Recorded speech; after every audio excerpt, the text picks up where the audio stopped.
ஒரு 4 பேர் வந்து அவருக்கு ஒரு பத்திரிக்கை கொடுக்க வந்தால் கூட என்ன கூட்டமாக வந்திருக்கீங்க அப்படிம்பார். அவர் 4 பேரையே கூட்டம்னு நினைக்கிறவர். தனக்கு பின்னாடி இவ்வளோ பெரிய கூட்டம் வரணும், நான் போகிற இடம்லாம் கூட்டம் வரும்.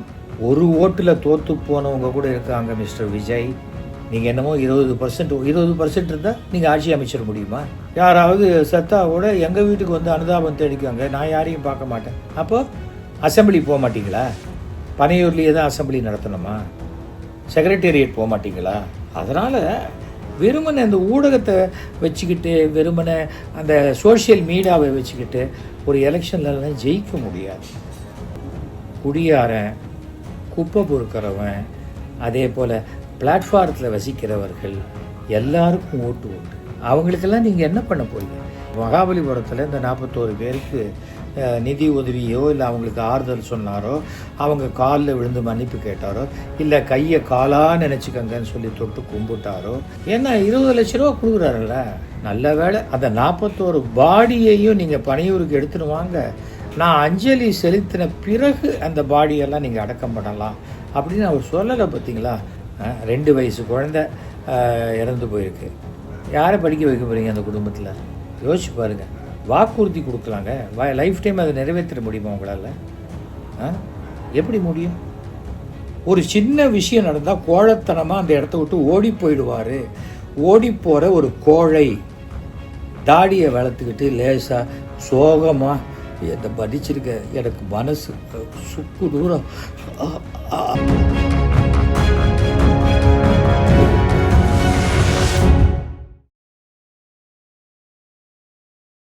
நடிகர் விஜயை பற்றி பேச வேண்டிய ஒரு சூழ்நிலை. ஆக்சுவலாக வந்து நீங்கள் பார்த்தீங்கன்னாக்க, இந்த கரூர் சம்பவத்துக்கு பிறகு விஜய் வந்து வெளியில் வரவே இல்லை. நிறையா இது. ஆனால் விஜய்க்கு பதிலாக அவரை சார்ந்தவர்கள், அவருக்கு ஆதரவாளர்கள்னு சொல்லி அவருடைய கட்சி அங்கீகாரம் பண்ணவங்களா இல்லையான்லாம் தெரியாது. ஆனால் அவர்கள் வந்து அந்த தாவேகா அந்த கட்சிக்கு ஆதரவு கொடுக்கக்கூடியவர்கள், இல்லாட்டா விஜய்க்கு ஆதரவு கொடுக்கக்கூடியவர்கள். என்ன பண்ணாலும் விஜய் என்ன எங்களுக்கு தான் உங்கள் ஆதரவு, என் பையன் செத்தா கூட உங்களை பார்க்குறதுக்கு அவன் பண்ணி கொடுத்துட்டு போயிருக்கான், அதனால் அவன் செத்தது எங்களுக்கு ஒன்றும் பெரிய பிரச்சனையே கிடையாது அப்படின்னு அந்த 20 லட்ச ரூபா வாங்கின ஒரு தாயார் பேசினது கூட நான் கேட்டேன். அது வந்து மனசுக்கு ரொம்ப சங்கடமாக இருந்தது. பணம் என்பது ஒரு மனிதனை எவ்வளவு மாற்றிவிடும் என்பதற்கு இதெல்லாம் ஒரு உதாரணமான ஒரு விஷயம். இது நிதானமாக யோசிக்க வேண்டிய விஷயம். நாம இல்லை, விஜய் யோசிக்க வேண்டிய ஒரு விஷயம். அரசியல்ங்கிறது வந்து மிகப்பெரிய கடல் அப்படின்னு ரஜினிகாந்த் சொல்லியிருக்காரு. எல்லாருக்குமே தெரியும். அது ஒரு ஆழமான புதை குழி, அது சுழல் அப்படின்னு எல்லாம் தெரியும். உள்ளே போனவங்களால் வெளியில் வர முடியாது. அது ஒரு புலிவால் மாதிரி பிடிச்சிட்டா வெளியில் வர முடியாது. எல்லாருக்கும் தெரியும். கிட்டத்தட்ட 50 வயசான விஜய்க்கும் அது தெரிஞ்சிருக்கும். அது கூட தெரியாத ஒரு இக்னரண்ட் பர்சனாக விஜய் இருப்பார்லாம் நான் நினைக்கல. ஏன்னா எத்தனையோ சமுதாய சீர்திருத்த வசனங்களெல்லாம் அவர் படத்தில் பேசியிருக்காரு. சுயமரியாதை தான் முக்கியம், பணம் கொடுக்குறேன்னு சொன்னால் நேராக போய் வாங்கிப்பீங்களா, அவன் வீட்டுக்கு போகிறதுக்கு உங்களுக்கு வெக்கமா இல்லையா அப்படின்லாம் கூட சுறா படத்தில் ஏதோ வசனம்லாம் பேசியிருப்பார். இது இப்போ வந்து ஒரு சின்ன அனாலிசிஸ் தான். அதனால தான் இதை நான் சொல்கிறதுக்கு காரணம் என்னென்னா, விஜய் வந்து பொதுவாகவே அவருக்கு கூட்டம்னா பிடிக்காது. நடிகராக ஒரு 4 பேர் வந்து அவருக்கு ஒரு பத்திரிக்கை கொடுக்க வந்தால் கூட என்ன கூட்டமாக வந்திருக்கீங்க அப்படிம்பார். அவர் 4 பேரையே கூட்டம்னு நினைக்கிறவர். இப்போ பனையூர் பங்களாலையும் அவர் தனியாக தான் வசிக்கிறாருன்னு கேள்விப்படுறேன். பட்டினப்பாக்கத்துலேயும் அவர் தனியாக தான் வசிக்கிறார். கூட யாரோ ஒருத்தர் இருக்காங்க போல் இருக்குது. ப்ராபப்ளி இந்த சமையல் வேலை செய்கிறவங்களோ இல்லை எடுபடி வேலை செய்கிறவங்களோ, அவ்வளோதான். நான் வேறு ஒன்றும் சொல்லலை. ஸோ ஒருத்தர் 2 பேருக்கு மேலே இருந்தாலே அது கூட்டம்னு நினைக்கிற விஜய், தனக்கு பின்னாடி இவ்வளோ பெரிய கூட்டம் வரணும், நான் போகிற இடம்லாம் கூட்டம் வரும், அந்த கூட்டம் வந்துருச்சுன்னா என்ன பண்ணுறது, அவ்வளோ கூட்டம் வந்தால் போலீஸ் தான் சமாளிக்கணும், இல்லைன்னா இராணுவத்தையாவது அனுப்பணும் அப்படின்லாம் அவர் பேசுகிறார் இல்லையா? விஜய் தானே பேசுகிறாரு. நான் போனால் கூட்டம் வந்துடும். ஒரு பத்திரிகை ஆசிரியரை சந்தித்து பேசணும்னு சொன்னபோது அந்த பத்திரிகை ஆசிரியர் வர சொல்லுங்கள், விஜய் ஆஃபீஸ்க்கு வர சொல்லுங்கன்னு சொல்லியிருக்காரு. அப்போ விஜய் உடைய ரெப்ரசன்டேட்டிவ்ஸ் போய் சொன்னாங்களா, அவர் இங்கே வந்தால் அவ்வளோதாங்க, பின்னாடியே ஏகப்பட்ட ரசிகர்கள் வந்துடுவாங்க, உங்கள் ஆஃபீஸில் கண்ணாடியில் நிறைய ஜன்னல் கிண்ணல் கதவெல்லாம் இருக்குது, அதெல்லாம் நொறுங்கி போயிடுச்சுன்னா அப்புறம் அதுக்கு யார் பதில் சொல்கிறது. அதாவது இது ஒரு விதமான மிரட்டலாக சொன்னாங்கங்கிற தகவல்கள்லாம் வருது. ஆனால் எனக்கே பர்சனலாக தெரியும், நெப்போலியன் அவர்களுக்கு நடந்ததோ, அனுமோகன் அவர்களுக்கு நடந்ததோ, ராதாரவி அவர்களுக்கு நடந்ததோ, யாரையுமே அவர் தன்னை விட ஒரு பெரிய அளவும் நினச்சது கிடையாது. ஆனால் அவங்க ஃபேமிலியோடு வரதையே கூட்டமாக வராங்கன்னா, ஏன்னா இவருக்கு ஃபேமிலியோடு இல்லைங்கிற ஒரு வருத்தமாக, இல்லை இவங்க மட்டும் இப்படி ஃபேமிலியோடு வராங்களே அப்படிங்கிற பொறாமையாங்கிறதெல்லாம் எனக்கு தெரியாது. ஒரு குடும்பம் என்று இருந்தால் அப்பா அம்மா தாத்தா பாட்டி பையன் பேரன் பொண்ணு மருமகன் எல்லோரும் தான் இருப்பாங்க. நாங்கள் முதல்ல ஜெயலலிதா அவர்களை பார்க்க போகும்போது 19 பேர் போனோம் போயஸ் கார்டனுக்கு. ஃபோட்டோ எடுக்கலாங்கும் போது நான் சொன்னேன், அம்மா இப்படி நின்னால் இடம் பத்தாது, இந்த பக்கம் அகலவாட்டில் எல்லோரும் நிற்போம் அப்படின்னு சொல்லி நின்னோம். 19 பேர். எதுவாக இருந்தாலும் நீ பனையூருக்கு வா, நல்ல வேலை. ஆனால் விஜய்கிட்ட ஒரு விஷயத்தை நம்ம ரொம்ப பாராட்டணுங்க, அந்த 41 பாடியையும் நீங்கள் பனையூருக்கு எடுத்துன்னு வாங்க, நான் அஞ்சலி செலுத்தின பிறகு அந்த பாடியெல்லாம் நீங்கள் அடக்கம் பண்ணலாம் அப்படின்னு அவர் சொல்லலை. பார்த்தீங்களா, அதை நம்ம ரொம்ப பாராட்டணுங்க நம்ம. ஏன்னா 20 லட்ச ரூபா கொடுக்குறாருல்ல, 20 லட்ச ரூபா கொடுக்கும்போது அந்த பாடியை அப்படியே போட்டு வந்தால் கூட பரவாயில்லன்னு விஜய் நினைக்கலாம். அதில் அந்த சங்கவி அப்படிங்கிற பெண்மணியை நான் ரொம்ப பாராட்டுறேன். அவர்களுக்கு என்னுடைய வணக்கத்தை தெரிவித்துக் கொள்கிறேன். கணவர் இறந்து போயிருக்காரு. கணவர் இறந்து போகும்போது விஜய் ஆறுதல் சொல்லுவார்னு சொல்லியிருக்காங்க. ஆனால் அவருடைய அக்கௌண்ட்டில் பணம் வந்துருச்சு, விஜய் வரலை. இவரை நீங்கள் மெட்ராஸுக்கு வாங்க சொன்னால் வர முடியாதுன்னு சொல்லிட்டேன். நான் என்ன அங்கே ஆறுதல் வாங்கிக்கிறது அப்படின்னு சொல்லிட்டு போனேன். அதை விட சுயமரியாதையின் உச்சகட்டமாக அந்த பெண்மணி விஜயோடைய பேங்க்குக்கே பணத்தை திருப்பி அனுப்பிச்சிட்டாங்க. Hats off. இது மாதிரி தமிழ்நாட்டில் 100 பேர் இருந்தப்போ. ஏனென்றால் சுயமரியாதை என்பது யாரும் சொல்லி கொடுத்து வர்றது கிடையாது, அது உடம்பில் ரத்தத்திலேயே இருக்கும்.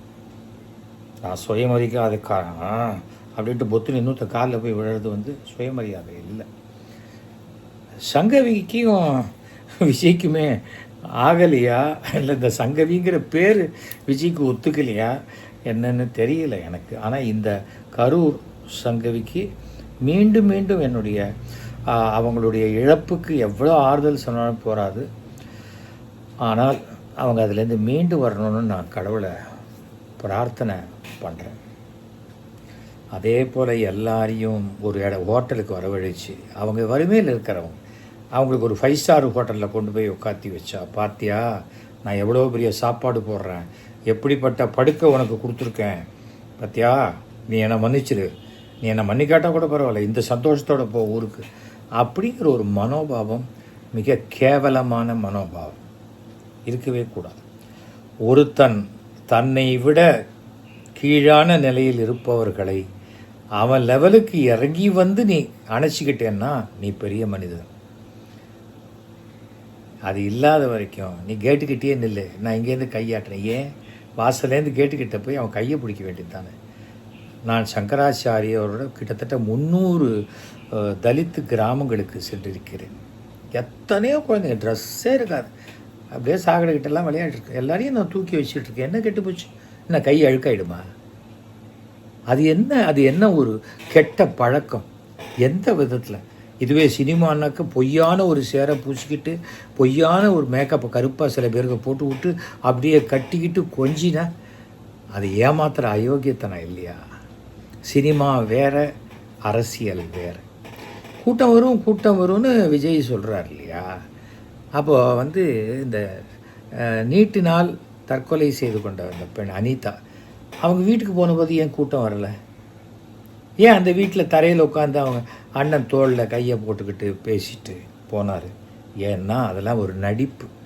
சில பேர் சொல்லி கொடுத்து செய்த ஸ்கிரிப்டட் ப்ரோக்ராம், எழுதி கொடுத்தபடி அதே போல் ஒரு கர்ச்சீஃபை கட்டிக்கிட்டு நம்ம பீச்சில் மெரினா பீச்சில் ஜல்லிக்கட்டுக்கு நடந்த போராட்டத்தும் போது அங்கே நின்று பத்தியா விஜய் வந்து ஆதரவு கொடுத்துருக்கார். ஏங்க அப்போ கர்ச்சீஃபை கட்டிட்டு டக்குன்னு ஸ்டேஜில் போய் நான் இதை ஆதரிக்கிறேன்னு சொல்லிட்டு தான் வரணும்? எத்தனை வருஷம் இந்த முகமூடி கொள்ளக்கார மாதிரி மூஞ்சியை மூடிக்கிட்டு ரகசியமாக செய்ய முடியும்? நாம் ரகசியமாக சில இடங்களுக்கு தான் போவோம். அது என்னங்கிறது எல்லாருக்கும், வயது வந்த எல்லாருக்குமே தெரியும். பப்புக்கு போனால் கூட ஐயோ இது அப்பா அம்மாவுக்கு தெரிஞ்சிச்சுன்னா என்ன பண்ணுறதுன்னு ரகசியமாக போகிறவங்க இருக்கிறான். சில பேர் வீட்டுக்கு போகிறவங்க ரகசியமாக போயிட்டு வரவங்க இருக்காங்க. பாம்பேயில் ரெட் லைட் ஏரியாவுக்கு போயிட்டு வரவங்க இருக்காங்க. கல்கட்டாவில் ரெட் லைட் ஏரியாவுக்கு போயிட்டு வரவங்க இருக்காங்க. அதை பெருமையாக ஃப்ரெண்ட்ஸ்கிட்ட சொல்லுவாங்களே தவிர பெற்ற அப்பா அம்மாட்ட சொல்ல மாட்டாங்க. கல்யாணம் பண்ணிக்கிட்ட பொண்டாட்டிக்கிட்ட சொல்ல மாட்டாங்க. கல்யாணம் பண்ணிக்க போகிற காதலிக்கிட்ட சொல்ல மாட்டாங்க. சொல்ல வேண்டியதானே தைரியமா? சொல்ல மாட்டாங்க. அந்த மாதிரி இடத்துக்கு தான் நம்ம ரகசியமாக முகமூடியை போட்டுக்கிட்டு போகணும். இப்போ அதெல்லாத்தையும் விடுது. இப்போ சமீபத்தில் இந்த ஐ திங்க் அஜித் குமார்னு நினைக்கிறேன், ஒரு போலீஸ் விசாரணைக்கு பிறகு அவர் இறந்து போயிட்டாருன்னு சொல்லி அவர் வீட்டுக்கு எப்படி போனார்? அப்பயும் கூட்டமே வரல. சரி, எல்லாத்தையும் விடுங்க. பனையூரில் இப்போ நேற்று மகாபலிபுரத்தில் இந்த 41 பேருக்கு நிதி உதவியோ இல்லை அவங்களுக்கு ஆறுதல் சொன்னாரோ, அவங்க காலில் விழுந்து மன்னிப்பு கேட்டாரோ, இல்லை கையை காலாக நினச்சிக்கங்கன்னு சொல்லி தொட்டு கும்பிட்டாரோ தெரியாது. ஆனால் எல்லாரையும் ஒரே இடத்துல வைக்கலன்னு சொல்கிறாங்க. ஒவ்வொரு ரூமுக்கும் போனார் அப்படின்னு சொல்கிறாங்க. அதில் போய் தவறாக அங்கே ஏதோ அனிமூனுக்கு வந்தவங்க ரூமுக்குள்ளே போய் கதவை தட்டிட்டு போயிட்டாருங்கிற மாதிரி ஏதோ ஒரு செய்தி வந்தது. அது உண்மையாக பொய்யான்னு தெரில. அது நமக்கு சம்மந்தம் இல்லாத ஒரு விஷயம்னு வச்சுக்கோங்களேன். இவங்க அழிச்சிட்டு வந்ததுக்கு அது ஏன் பனையூரில் வந்து கூட்டம் வரல? ஏன் அவருடைய தொண்டர்கள், ரசிகர்கள், அந்த டிரான்ஸ்ஃபார்மர் மேலே ஏறி கொடுக்குற அணில் குஞ்சுகள் அவங்கெல்லாம் வரவே இல்லை? வந்திருக்கலாம்ல. அந்த ஹோட்டலுக்கு கூட தானே நுழைய முடியாது. அந்த தெருக்கோடி அங்கே இங்கே மகாபலிபுரத்துலேருந்தே ஒரு 10,000 பேர் வந்திருக்க முடியாதா? இல்லை மகாபலிபுரத்தில் அவருக்கு ஆடியன்ஸே கிடையாதா? சொல்லட்டும். இதெல்லாம் வந்து பதில் வந்து விஜய் சொல்லணும். அதுதான் முக்கியம். அவர் சொல்ல மாட்டார். ஏன்னா அவர்கிட்ட பதிலே இல்லை. அதனால தான் நான் விஜய் ஆதரவாளன்னு சொல்லிக்கிட்டு அறகுறையாக விஷயமே தெரியாதான் ஓன்னு கத்துறான். இந்த அரசு சதி. அவருக்கு கரூருக்கு போனால் பாதுகாப்பு. என்ன பாதுகாப்பு இல்லை? கரூரில் என்ன உங்களுக்கு பாதுகாப்பு இல்லை? அப்போ பாதுகாப்பு இல்லைன்னா இப்போ இந்த தடவையே உங்களுக்கு பிரச்சனையாக இருக்குமே கரூர்லேருந்து திரும்பி வரத்துக்கு. கரூர்லேருந்து நீங்களே தானே வேகமாக வெளியில் வந்து திருச்சி ஏர்போர்ட்டுக்கு போய் அங்கேருந்து வேகமாக தானே கிளம்பி மெட்ராஸுக்கு வந்து நைட்டு சாப்பிட்டீங்க வீட்டில், இல்லையா? புரிஞ்சுக்கணும். நீங்கள் தனி பிளேனில் போகிறீங்க. நீங்கள் தனி பிளேனில் போகலாம். தனி பிளேனில் கூட 6 பேர் வரலாம், 8 பேர். அந்த 8 ஓட்டு வந்தால் போருமா உங்களுக்கு? பாக்கி பேர் ஓட்டு வேண்டாமா? ஒரு ஓட்டில் தோற்று போனவங்க கூட இருக்காங்க மிஸ்டர் விஜய். அதை புரிஞ்சுக்கங்க. நீங்கள் என்னமோ 20% இருந்தால் நீங்கள் ஆட்சி அமைச்சிட முடியுமா? என்ன கோமாளித்தனமான எண்ணமாக இருக்குது. யோசிச்சு பாருங்கள். 5 வருஷம் தொடர்ந்து இத்தனை நலத்திட்ட உதவிகள் சுமார் 2 கோடி பேருக்கு மேலே செய்து கொடுத்துருக்காங்களே. மாதம் ஒரு 5,000 ரூபா அளவுக்கு ஒரு குடும்பத்தில் அது பலனடைஞ்சிருக்காங்களே. அவங்க ஓட்டு போடுவாங்களா? நான் எதுவுமே கொடுக்க மாட்டேன், நான் நேர்மையாக இருப்பேன்னு நீங்கள் சொல்லி யாராவது செத்தா கூட எங்கள் வீட்டுக்கு வந்து அனுதாபம் தேடிக்காங்க, நான் யாரையும் பார்க்க மாட்டேன். அப்போது அசம்பிளி போக மாட்டீங்களா? பனையூர்லேயே தான் அசம்பிளி நடத்தணுமா? செக்ரட்டேரியட் போக மாட்டீங்களா? அந்த லெக்சர் புக் என்ன உங்கள் வீட்டுக்கு கொண்டு வந்து கையெழுத்து வாங்கிட்டு போவாங்களா? யோசிச்சு பாருங்கள். நீங்கள் பண்ணது ஏதாவது முன்னுக்கு பின் முரணாக தானே இருக்குது. கூட்டமே நீங்கள் போகிற இடத்துக்கு கூட்டம் வேண்டான்னா கூட்டம் வராது. ஆனால் இந்த தடவை கூட்டம் வரணும். அதாவது உங்களுக்கு மனசுக்குள்ளே ஒரு வெறி வந்துருச்சு. அதாவது கரூரில் செந்தில் பாலாஜி நடத்தின அந்த திமுகவினுடைய முப்பெரும் விழாவை விட நான் கூட்டத்தை காட்டுறேங்கிற வெறி இருக்குது பார்த்தீங்களா? அந்த வெறி உங்கள் கண்ணை மறைச்சிருச்சு. அதுதான் பிரச்சனை. அரசியலில் நீங்கள் ஒரு குழந்தை, புரியுதா? இந்தியாவில் வந்து ஸ்டேட்டு, சென்ட்ரல், பஞ்சாயத்தெல்லாம் ரூல் பண்ணி இந்தியாவிலேயே மிக மூத்த அரசியல்வாதி என்ற கலைஞர் கருணாநிதி அவர்களால் வழிநடத்தப்பட்ட கட்சி இப்போ அவருடைய மகன் 72 வயது 72 வயதுன்னு ஏன் சொல்கிறேன், வயசு தான் அனுபவம். அதில் 50 வருஷத்துக்கு மேலே அரசியல் அனுபவம் பெற்ற முதலமைச்சர் ஸ்டாலின் தலைமையில் இந்த ஆட்சி நடைபெற்று கொண்டிருக்கிறது. சும்மா நீங்கள் போய் உங்களுக்கு ஸ்டாலின் எதிரி, எனக்கு திமுக தான் எதிரி அப்படின்னு நீங்கள் சொல்லலாம். ஒரு குழந்தை கூட தான் சொல்லும், இதான் அந்த தாத்தா தான் எனக்கு போட்டி அப்படின்னு. சரி, குழந்தை வளருது, சரி ஓரமாக போய் விளையாடு போ அப்படின்னு விரட்டி விடுவாங்க. அந்த மாதிரி விரட்டி விட்டுருவாங்க உங்களை. புரிஞ்சுக்கோங்க. எப்படி பிரச்சாரம் போவீங்க? எல்லாரும் எந்தெந்த தொகுதிக்கு, இன்றைக்கி நான் வந்து திண்டுக்கல் தொகுதியில் பிரச்சாரம் பண்ண போகிறேன், ஸோ நான் 25 பஸ் வச்சுருக்கேன், எல்லோரும் எங்கள் வீட்டுக்கு வாங்க, எங்கள் வீட்டில் உங்களுக்கு பிரச்சாரம் பண்ணுறேன், நீங்கள் கிளம்பி போயிடுங்க சொல்லுவீங்களா? நாளைக்கு மயிலாப்பூர் பிரச்சாரம், மயிலாப்பூர்லேருந்து எல்லாருக்கும் பஸ் வச்சுருக்கேன். நீங்கள் என்ன கட்சி நடத்துகிறீங்களா இல்லை டிரான்ஸ்போர்ட் கம்பெனி நடத்துகிறீங்களா? முதல்ல என்னன்னு புரிஞ்சுக்கோங்க விஜய். நான் சொல்கிறது ஒரு ஒரு எல்டர்லி உங்கள் அப்பாவுடைய நண்பராக பேசுகிறேன். உங்களால் பெத்த அப்பாவையே மதிக்க முடியலையே, நீங்கள் மற்றவங்களை எப்படி மதிப்பீங்க? அப்பா அம்மாவை தாங்க தெய்வம். நீங்கள் எந்த மதத்தை சார்ந்தவராக இருக்கவனா இருக்கலாம், அப்பா அம்மா தான் தெய்வம். எனக்கு சிறுபான்மையர் ஓட்டு வேணும், சிறுபான்மையர் ஓட்டு வேணும், சரி ஓகே. நீங்கள் என்ன சொன்னீங்க, இந்த சிபிஐனா எப்படியாவது ஒரு விஷயத்தை தள்ளி போடுறது, ரிசல்ட்டே வரக்கூடாததுக்காக தான் சிபிஐக்கு போகிறாங்க அப்படின்னு மற்றவங்க போகும்போது சொன்னது, நீங்களே சிபிஐக்கு போயிட்டீங்க. ஓகே, இப்போ சிபிஐ உங்களை விசாரணைக்கு கூப்பிட்டா கூட்டத்தோடு போவீங்களா, நீங்கள் மட்டும் தனியாக விட்டுடுவீங்களா? ஒரு வேளை சிபிஐ ஆஃபீஸர் உங்களோட ஒரு ஃபோட்டோ எடுத்துக்கணுங்கிறாரு,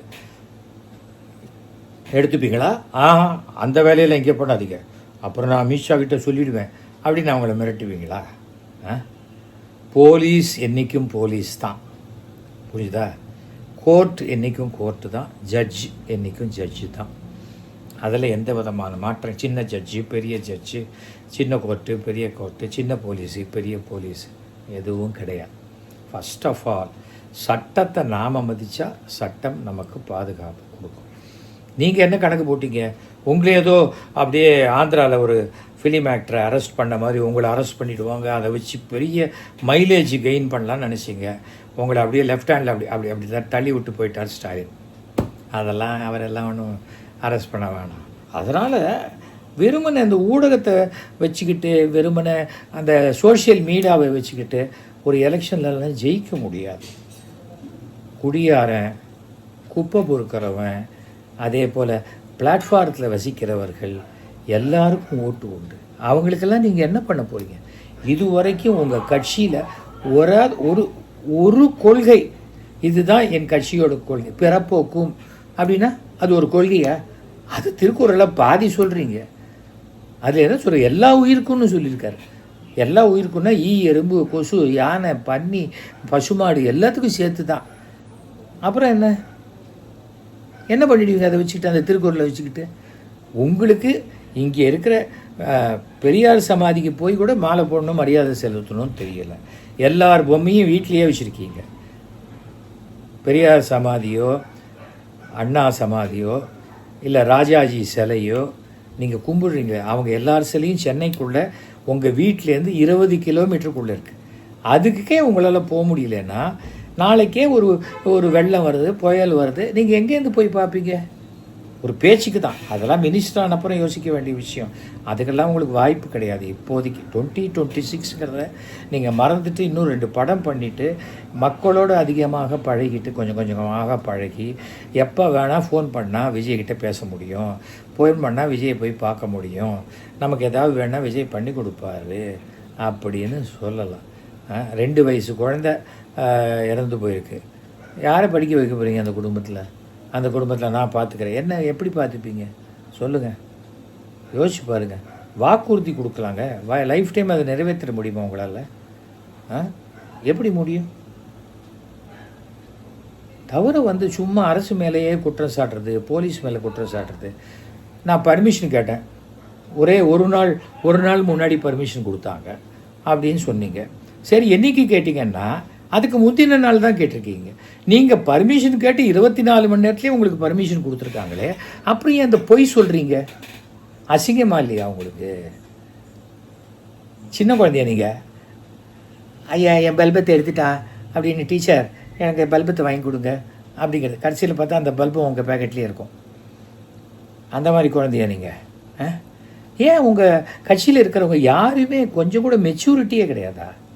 உங்கள் சினிமாவில் இருக்கிற மாதிரியே அந்த துணை பாத்திரங்கள் மாதிரியே நடந்துக்கிறாங்க எல்லோரும். பட்டாஸ் பாலு, அருவா ஆறுமுகம், அந்த மாதிரி அதே மாதிரி நடந்துக்கிறாங்களே. என்ன உங்களுக்கு ஒரு வாய்ப்பு இருக்குது அரசியலில். ஒரு 10 வருஷம் கழிச்சு 10 வருஷம் நீங்கள் மக்களோடு மக்களாக உழைக்கணும். உங்களுக்கு யாரோ தப்பாக சொல்லி கொடுத்துருக்காங்க. சீமா ஓட்டெல்லாம் உங்களுக்கு வந்துடும், ஏடிஎம்கே ஓட்டெல்லாம் உங்களுக்கு வந்துடும், திமுக ஓட்டெல்லாம் உங்களுக்கு வந்துடும். எப்படி வரும்? ஓட்டாக தான் வரும். ஓட்டு வரவே வராது, வாய்ப்பே இல்லை. ஏன்னா அவங்கெல்லாம் மக்கள்கிட்ட போய் பேசி பேசி பேசி பேசி அவங்க யாருன்னு ப்ரூவ் பண்ணிருக்காங்க. நீங்கள் ஒரு நடிகங்கிறத தவிர ஒன்றுமே ப்ரூவ் பண்ணலை. ஒரு சின்ன விஷயம் நடந்தால் கோழைத்தனமாக அந்த இடத்த விட்டு ஓடி போயிடுவார். ஓடி போகிற ஒரு கோழை தாடியை வளர்த்துக்கிட்டு லேசாக சோகமாக என்னை படிச்சிருக்க, எனக்கு மனசு சுக்கு தூரம் அந்த மாதிரிலாம் நல்லா நடிக்கக்கூடிய ஒரு நடிகர் எழுதி கொடுத்ததை அப்படி பார்த்து பார்த்து ஓரக்கண்ணால் பார்த்து நல்லாக படிக்கக்கூடிய ஒரு பிட் அடிக்கக்கூடிய ஒரு நல்ல நடிகர், அதெல்லாம் தெரியும். ஆனால் நீங்கள் ஒரு சிறந்த இல்லை ஒரு தலைவனாக அரசியல்வாதியாக இன்னும் நீங்கள் உங்களை அடையாளப்படுத்திக்கலாம்.